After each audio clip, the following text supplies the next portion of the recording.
Waa maxay guul? Guushu waa himilo iyo hiigsi aad leedahay oo aad gaarto, mana ahan mid ku timaada xaglo laaban si sahal ah, fikir gaaban, hami yari iyo samir yaraan toona. Guushu waxaa go'aamiya hanka sare, hiigsiga iyo howlmaagyada mustaqbaleed ee qofku meel dhigtay. Maxay tahay sababta dadka qaarkood ay guul sare u gaadhaan qaar kalena ay u fashilmaan? Maxay tahay sababta dadka qaarkood u xaqiijiyaan himiladooda iyo ahdaaftooda qaar kalena ay ugu guuldareystaan xaqiijinta himiladooda iyo ahdaaftooda? Taas micnaheedu ma waxay tahay in dadka aan ku guuleysan xaqiijinta himiladooda iyo ahdaaftooda ay yihiin qaar aan dooneynin inay guuleystaan oo ay nolol fiican ku noolaadaan? Dabcan maya.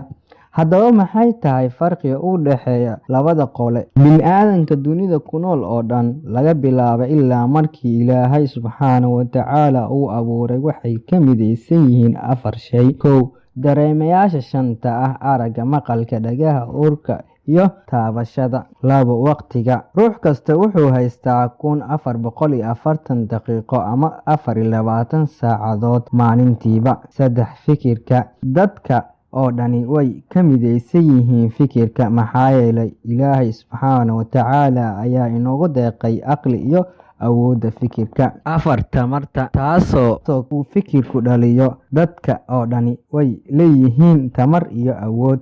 Haddaba maadaama ay dadku ka siman yihiin lahaanshaha 4taas shay ee muhiimka ah, haddaba maxay u kala hormaraan? Su-aashaas jawaabteedu waxa ay tahay ruux kasta wuxuu doonayaa horumar iyo guul, laakiin jidka ay guusha u marayaan ayaa kala duwan. Haddii rajada iyo filashada inaan guul gaarno ay inoo muuqato, way suurtowdaa inaan gaarno himilooyinkeena qaybaha ugu muhiimsan.